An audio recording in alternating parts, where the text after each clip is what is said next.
रूस यूक्रेन युद्ध को एक साल पूरे होने के ठीक पहले अमेरिका के राष्ट्रपति जो बाइडेन आज अचानक यूक्रेन पहुंच गए और बाइडेन यूक्रेन की राजधानी कीव पहुंचे। उन्होंने यहां यूक्रेन के राष्ट्रपति वोलोदिमीर ज़ेलेंस्की से मुलाकात की और इसके साथ ही यूक्रेन को युद्ध में हर मुमकिन मदद देने का वादा भी किया।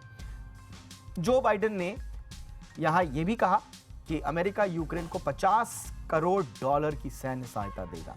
उन्होंने बताया कि अमेरिका जल्द ही आर्टिलरी, गोला बारूद, एंटी आर्मर सिस्टम और एयर सर्विलांस रडार सहित कई महत्वपूर्ण उपकरणों की एक अतिरिक्त डिलीवरी की घोषणा भी करेगा। इस दौरान बाइडेन ने यह भी कहा कि यह उनका पहला कीव दौरा है। वहीं ज़ेलेंस्की ने एक साझा बयान में कहा कि अमेरिका और यूरोप के रिश्ते इतिहास के सबसे अहम पड़ाव पर हैं। उन्होंने कहा कि जो बाइडेन के साथ बातचीत सफल रही और इस यात्रा के नतीजे युद्ध के मैदान में भी दिखेंगे। ज़ेलेंस्की ने बाइडेन का आभार जताते हुए कहा कि अमेरिका की तरफ से यूक्रेन को काफी अहम पैकेज मिलने वाला है, जिसे रूसी आक्रामकता का कड़ा जवाब उनको दिया जाएगा। आपको बता दें कि रूस यूक्रेन में युद्ध को आज 361 दिन हो गए। इन 361 दिनों में जंग के मैदान से बहुत खतरनाक तस्वीरें आई, लेकिन जो बाइडेन के यूक्रेन पहुंचने की तस्वीर को रूस को बड़ा झटके के रूप में देखा जा रहा है। बाइडेन ने अचानक ही यहां पहुंचकर न सिर्फ रूस को तगड़ा झटका दिया, बल्कि उन्होंने पूरी दुनिया को भी चौंका दिया। अब देखना यह होगा कि बाइडेन के दौरे के बाद पुतिन का अगला कदम क्या होगा, रशिया की तरफ से किस तरह का रिएक्शन आता है, यह भी देखने वाली बात होगी। और इस बेहद दिलचस्प मुद्दे पर चर्चा करने के लिए इस वक्त हमारे साथ पूर्व राजनयिक और जाने माने विदेश मामलों के जानकार एम्बेसडर मंजीव पुरी सर जुड़ चुके हैं। पुरी सर, गुड इवनिंग, बहुत बहुत स्वागत है सर आपका। सर, आपको जब खबर लगी कि बाइडेन साहब पहुंच गए हैं, स्वाभाविक रूप से आप भी चौंके होंगे, लेकिन थोड़ा सा सेटल डाउन होने के बाद आपके मन में पहला क्या आया? क्या मकसद हो सकता है बाइडेन साहब के यूक्रेन पहुंचने का? सर दीपक जी, बहुत बहुत धन्यवाद। देखिए, मैं तो बिल्कुल इससे आश्चर्यजनक नहीं हूँ। ये तो होना ही था, क्योंकि देखिए अभी मैक्रोन गए वहां पर, ब्रिटिश प्राइम मिनिस्टर गए वहां पर, और ये लड़ाई क्या है ये जरा हमें समझ जाना चाहिए। ये सिद्धांतों वगैरह ये सब तो बात सही है, असल में पावर गेम है और रूस वर्सेस द वेस्ट है, और west symbolized by the United States of America. जो बाइडेन के लिए ये जो नीति रही है, यूक्रेन को बहुत जबरदस्त सपोर्ट देना, उनको डोमेस्टिक पॉलिटिक्स में बहुत हेल्प किया, और अब जैसे वो 2024 में अपनी री इलेक्शन के लिए जा रहे हैं, तो ये तो बहुत इंपॉर्टेंट एक मुद्दा है जिसमें सारा यूनाइटेड स्टेट्स का रिपब्लिकन और डेमोक्रेट सब जुड़ते हैं। इसलिए मैं मानता हूं अगर वो ना आते तो शायद वो आश्चर्यजनक होता। उन्होंने रूस को जो सिग्नल दिया, रूस को भी पता है, लेकिन रूस को भी कुछ ना कुछ तो रिएक्शन करना पड़ेगा, और तीव्रता से अटैक करेंगे ये हमें पता है, किस तरीके से क्या किया जाए। लेकिन आप नोट करिए एक और चीज, अभी हाल ही में म्यूनिक में एक सिक्योरिटी कॉन्फ्रेंस हुई, बहुत बड़ी कॉन्फ्रेंस हर साल होती है यूरोप में। उसमें जितने भी लोगों ने पार्टिसिपेट किया, यूरोपियन नेताओं ने और American vice president Kamala Harris ने, सब ने ये कहा हम एकजुट होकर यूक्रेन के साथ, और हम यूक्रेन की पूरी मदद करेंगे, हर किस्मों से करेंगे। इसलिए ये तो सिग्नल ऑलरेडी आ रहा था, बाइडेन के आने से ये सिग्नल जिसको कहते हैं उसकी पूर्णता और भी ज्यादा हो गई, और रूस अपने आप समझ जाए जो भी समझ जाए, लेकिन अब तक तो रूस भी समझ गया होगा कि वेस्ट जो है बिल्कुल तगड़ा है यूक्रेन के defence. Absolutely sir, you are absolutely right. In fact 18 तारीख को ही बाइडेन साहब की सेकंड इन कमांड कही जाती है, वाइस प्रेसिडेंट कमला हैरिस, उन्होंने साफ कहा कि हम पूरा डिटरमिन्ड हैं कि रशिया ने क्राइम अगेंस्ट ह्यूमैनिटी किए हैं यूक्रेन में, और इसके लिए हम उनको जिम्मेदार ज़रूर ठहराएंगे, उनको अकाउंटेबल और रिस्पॉन्सिबल ज़रूर ठहराएंगे। लेकिन ये जो अप्रोच है सर, ये क्या यूक्रेन की हेल्प कर रहा है सर? ये इस तरह का एक अभूतपूर्व सहयोग, वहां जाकर पूरी तरह से मैदान में उतरकर ये बताना कि अमेरिका साथ खड़ा है, या ये सिचुएशन को और बिगाड़ेगा सर? एक साल होने को आ रहे हैं। दीपक जी, ये तो आपने बहुत ही महत्वपूर्ण सवाल किया, जिसको लोग कहते हैं मिलियन डॉलर क्वेश्चन। देखिए, एक साल पहले यूक्रेन में करीब 45 मिलियन लोग थे, उसकी स्टैंडर्ड ऑफ लिविंग वगैरह जो थी करीबन करीबन मिडिल लेवल के यूरोपियन कंट्रीज की तरह थी। आज 15 मिलियन शरणार्थी हो गए हैं। आप जो भी कहिए, यूक्रेन तो तहस नहस हो गया। किसकी गलती हो वो सब अलग बात। कई लोग कहते हैं कि हमारे सिद्धांत, लेकिन हर आखिर ले यूक्रेनियन के लिए तक हम लड़ेंगे वहां। अब सिद्धांत भी इंपॉर्टेंट है, कूटनीति भी इंपॉर्टेंट है, पावर गेम भी इंपॉर्टेंट है। इससे और मामला बिगड़ेगा या नहीं बिगड़ेगा मुझे पता नहीं, लेकिन मैं मानता हूं कि जो वेस्टर्न कंट्रीज ने अपना रवैया लिया कि हम एकजुट होके यूक्रेन की मदद करेंगे, हथियार भी देंगे, सब कुछ देंगे, उसके लिए ये इंपॉर्टेंट था कि जो सबसे बड़ा सपोर्टर है यूनाइटेड स्टेट्स, वो अपने सबसे बड़े जो उनका लीडर है प्रेसिडेंट हिमसेल्फ, वो वहां पर जाए, चाहे कुछ ही घंटों के लिए, और वो अपनी दिखाएं, ताकि रशिया को क्लियर सिग्नल मिले कि देखिए हम तो नहीं हिलने वाले और हमारी एबिलिटीज भी बहुत जबरदस्त हैं और आपको ये सारी फेस करनी पड़ेंगी। आपने देखा कि एक साल में रशिया ने ठीक है थोड़ी बहुत गेन्स की, लेकिन ऐसी भी तो कोई जबरदस्त मिलिट्री गेन्स नहीं की, और रशिया की अपनी भी काफी बहुत जबरदस्त डैमेजेस हुई हैं, सिविलियन कैजुअलिटीज हुई हैं, मिलिट्री कैजुअलिटीज हुई हैं, तो यहाँ तक कि उनको मर्सनरी सोल्जर्स यूज करने पड़ गए। ये तो रियलिटीज लाइफ की हैं, उनके लिए भी जरा मुश्किल है ये रियलिटी फॉलो करने के लिए। एब्सोल्युटली सर, ये सवाल इसलिए ज़्यादा आ जाता है क्योंकि अभी प्रेसिडेंट पुतिन पीस के लिए प्लान कर रहे हो ऐसा नज़र नहीं आता। इनफैक्ट कहा यह जा रहा है कि वो मोर वॉर, ज़्यादा ऑफेंसिव, ज़्यादा ट्रूप्स के साथ रशियन इकोनॉमी को एकदम से पूरी तरह से झोंक के वो चाहते हैं कि निर्णायक युद्ध हो।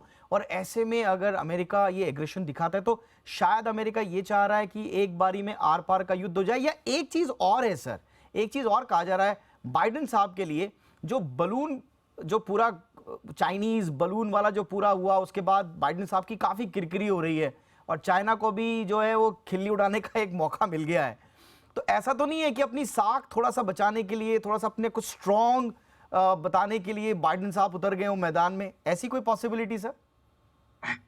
दीपक, पॉसिबिलिटी तो सब किस्मों की होती है। आपने एक बहुत अच्छी पॉसिबिलिटी बताई। देखिए, जब ये बलून वहां पर जा रहा था तो कईयों ने कहा कि फरीद ज़कारिया ने कहा, इतने बड़े कमेंटेटर ने, कि क्या जरूरत थी इसको छोड़ने के लिए, क्या फर्क पड़ता है। लेकिन पब्लिक ने जब एक बार इस चीज को देख लिया, याद है 3 बार ये ट्रंप एडमिनिस्ट्रेशन में भी बलून्स गए थे, लेकिन लोगों को नजर नहीं आए, कुछ नहीं हुआ। एक बार पब्लिक ने देख लिया तो कोई चॉइस नहीं था, उसको शूट डाउन करने की जरूरत थी, क्योंकि अपनी ताकत अपने लोगों को दिखानी। अब आपने कहा कि ये जो चीज हो रही है बलून वाली, जो किस्सा चाइना के साथ, ये जरूर इसका domestic politics in the United states, उसमें भी थोड़ा बहुत असर है। तो जो चीज जिसमें आपको सक्सेस है उसको आप आगे दिखाइए, ये आपने बिल्कुल 100% सही चीज कही। लेकिन मैं ये भी मानता हूं कि डेमोक्रेट पार्टी में कई लोग हैं जो इस सॉर्ट ऑफ, जिसको कहते हैं, इस पैराडाइम को भी बिलीव करते हैं कि अमेरिका की हेजेमनी होनी चाहिए दुनिया, और रूस एक ऐसा कंट्री है जो हमेशा से ही उसको इन सम सेंसेस किसी ना किसी तरीके से चैलेंज करता है। और अब वो कहते हैं कि देखो, अगर ऐसी बात है तो let us reach a point कि दोबारा कम से कम हम लोगों की जिंदगी में दोबारा रूस हमको चैलेंज ना कर।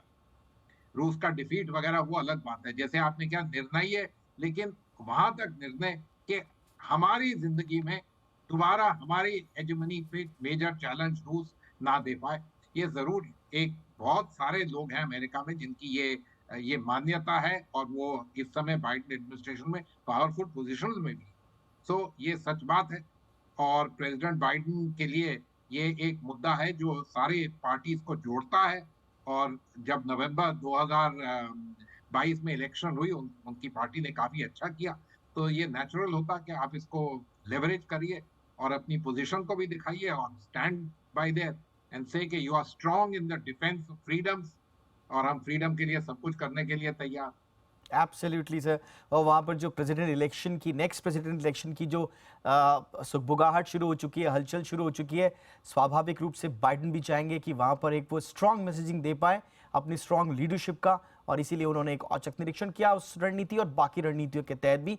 एक आखिरी सवाल सर मेरा आपसे, प्रेजेंट सिचुएशन में आप पुतिन साहब को, जेलेंस्की तो हम देख रहे हैं कि उनके पास खोने के लिए कुछ ज़्यादा था नहीं, और वो एक तरह से हीरो बन के उभरे हैं अपने देश में भी और उन लोगों के लिए भी जो यूक्रेन को सपोर्ट करते हैं, कि एक छोटा सा देश, comparatively less powerful than Russia, और कैसे इच्छा शक्ति के वो टिका रहा। लेकिन आप पुतिन साहब की स्थिति को कैसे आंकते हैं सर इस समय? पुतिन साहब के पास ऑप्शन क्या बचता है? सब कुछ छोड़ छाड़ के सब कुछ युद्ध में झोंक के आर या पार, या कोई और ऑप्शन? देखिए दीपक, ऐसा है, ये जो निर्णय था ये तो पुतिन साहब ने 1 साल पहले ले लिया। अब लेना चाहिए था, नहीं लेना चाहिए था, वो तो अलग बात। मैं तो ये मानता हूं कि इस समय अगर कोई ना कोई ऐसा तौर तरीका निकाला जाए जिससे प्रेसिडेंट पुतिन की भी, जिसको कहते हैं ना हम लोग के मूंछ बची रहे, कि ये बहुत इंपॉर्टेंट है। इसमें अब ईगो है, सुपर पावर्स इन्वॉल्व है, ये सब चीजें इन्वॉल्व है। जेलेंस्की साहब जो है, ठीक है, वो काफी ब्रेवरी उन्होंने दिखाई अपने लोगों के लिए, एक बड़े जिसको कहते हैं लीडर रहे। लेकिन असलियत तो ये है कि western powers, America, European power जो है, उनके बलबूते पे चल रहे हैं। ये भी तो रियलिटी है। तो पीस होनी चाहिए, नहीं होनी चाहिए। देखिए, मैं तो बिल्कुल मानता हूं कि ये युद्ध 1 साल जो चल चुका है, 12 महीने बहुत ज्यादा चल चुका। दुनिया का ये समय नहीं, जैसे प्रधानमंत्री मोदी जी ने कहा, ये युद्ध का समय नहीं। हमें डिप्लोमेसी, बातचीत करके कुछ ना कुछ सुलझाना पड़ेगा। लेकिन सुलझाने के लिए कोई रास्ते हैं, अभी तो नजर नहीं आते। इसलिए नहीं नजर आते कि जो पुतिन साहब हैं, उन्होंने अपने यहाँ डोमेस्टिकली ये कह दिया कि जो जो रूसी है वो सब हमें मिलेगा। उन्होंने कुछ प्रांत यूक्रेन के तो एनेक्स ही कर लिए और कहेंगे वो सब रूस के हो गए। अब दूसरी तरफ जो वेस्टर्न पावर्स हैं, वो कहते हैं कि हम देख के रहेंगे कि आप किस तरह यहाँ पर जीत अपनी डिक्लेयर कर सकते हैं। मिडिल पाथ तो निकालना ही पड़ेगा, और निकालने की जरूरत है, क्योंकि इतनी ज्यादा लोगों की, प्रॉपर्टीज की, सब चीजों की तहस नहस हो चुकी है। और ऊपर से developing countries of the south, जिनका इनसे कुछ लेना देना नहीं, उनके लिए देखिए, चाहे पेट्रोल के दाम बढ़ रहे हैं, चाहे फर्टिलाइजर्स के दाम बढ़ रहे हैं, फूड ग्रेन की अवेलेबिलिटी नहीं, इतनी ज्यादा सेट्स ऑफ प्रॉब्लम्स आई है। आई होप कि दुनिया के जो सबसे बड़े स्टेट्समैन हैं, यूएन सेक्रेटरी जनरल वगैरह, थोड़ी सी इसमें चेष्टा करें। मुश्किल का मैं मानता हूँ, क्योंकि सबसे बड़ी सुपर पावर्स इन्वॉल्व है। और लोग तो कहेंगे जब अमेरिकन और वेस्टर्न कंट्रीज रेडी होंगे बात करने के लिए, तभी बात हो सकती है। इसमें भी तथ्य है। Absolutely sir. और आपने बिल्कुल जिस मीटिंग का जिक्र किया था, म्यूनिक वाली, उसमें भी भारत का जो स्टैंड जिसका आपने जिक्र किया, उसको स्वीकार किया खुद होस्ट जर्मनी ने। उन्होंने कहा कि बिल्कुल जैसा जयशंकर साहब ने कहा था कि भाई ऑयल लेने के मामले में रशिया जो जो यूरोप है, उसकी प्रायोरिटीज़ अलग हैं और हमारी, तो ऐसा नहीं है। और स्वाभाविक रूप से भारत के स्टैंड को हर किसी ने स्वीकार किया है। और जैसा सर कह रहे हैं, ये युद्ध का दौर नहीं है, ये पूरी दुनिया समझ तो रही है, उसको एको भी कर रही है।